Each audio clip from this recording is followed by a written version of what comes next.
Hello বন্ধুরা, welcome back to my new video. তোমাদের food বাঙালিতে welcome. আজকে তোমাদের সামনে নিয়ে চলে এসেছে একটা দারুণ সুন্দর মিষ্টি মিষ্টি রেসিপি, একেবারে দারুণ খেতে।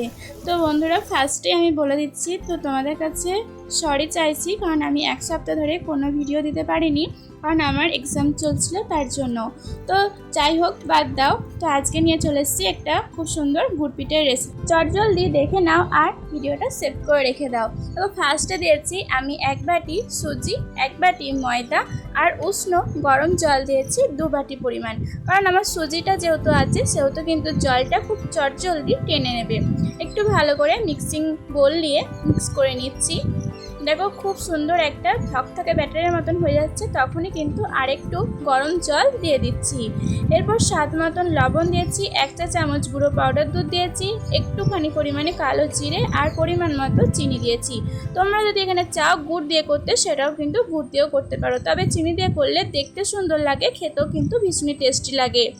আর এখানে দিয়েছি পরিমাণ মতো একটি মৌরি মুখে পড়লে খেতে কিন্তু ভীষণই টেস্টি লাগে। তো দেখো, কিছুক্ষণ ধরে কিন্তু আমি ব্যাটারটা ফেটিয়ে নিয়েছি। ওই 10 থেকে 15 মিনিট কিন্তু এটা ঢাকা দিয়ে রেস্টে রেখেছিলাম। তোমরা যত এটা রেস্টে রাখবে তত কিন্তু ফুলবে জিনিসটা, আর ততটা এই ব্যাটারটা একটু থকথকে টাইপের হয়ে যাবে। বুঝতেই পারছো আমার ব্যাটারটা কতটা পাতলা টাইপের আছে, এইরকম পাতলা টাইপেরই ব্যাটারটা তৈরি করে নিতে হবে। এরপর একটা কড়া বসিয়ে দিয়েছি, সেখানে কিছুটা রিফাইন অয়েল দিয়ে দিয়েছি। ভালো করে গরম করে নেওয়ার পর 1 হাতা পরিমাণ ব্যাটারটা দিয়ে দিচ্ছি। এরপর দেখো, আস্তে আস্তে কত সুন্দর ফুলে উঠবে, পুরো একবারে ঘুমো হয়ে।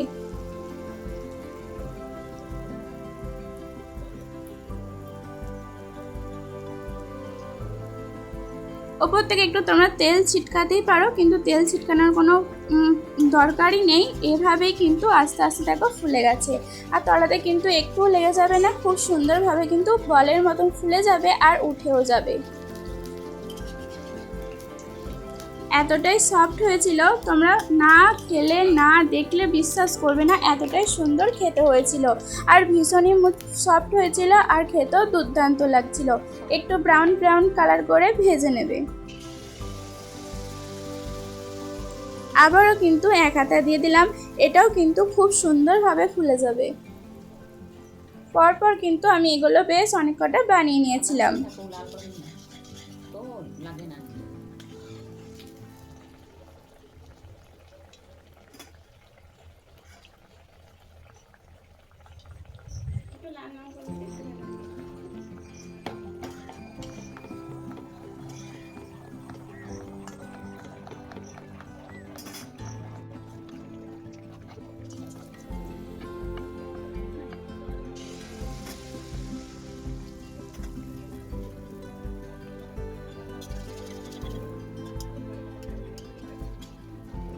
এরপর দেখো, আমার কিন্তু গুড় পিঠাগুলো সব করে কিন্তু রেডি হয়ে গেছে, আর কত সুন্দর দেখতে লাগছে দেখো, গোল গোল মতন আর ফুলো ফুলো বেশ নরম হয়েছিল।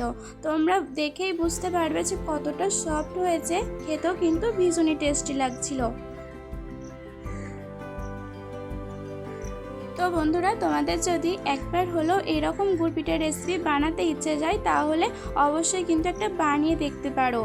বানিয়ে খেয়ে বলবে, আমাকে কমেন্ট বক্সে জানাবে যে কতটা সুন্দর হয়েছিল। সত্যি বলছি, দারুণ খেতে হয়েছিল। শুধু সুজি আর ময়দা দিয়ে যে এত সুন্দর গুড় পিঠার রেসিপি করা হয়, সত্যি জানা ছিল না।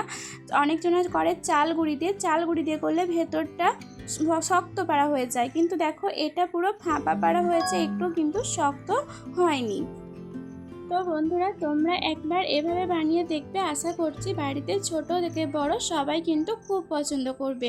আর মিষ্টি প্রিয় মানুষগুলো তো সবাই খুব পছন্দ করবে। তো বন্ধুরা, তোমাদের ভিডিও কেমন লাগলো অবশ্যই জানিও। ভালো লাগে লাইক কমেন্ট শেয়ার সাবস্ক্রাইব করে আমার পাশে থাকবে। আজকের মতন এই পর্যন্ত। সবাই ভালো থেকো, সুস্থ থেকো। টাটা।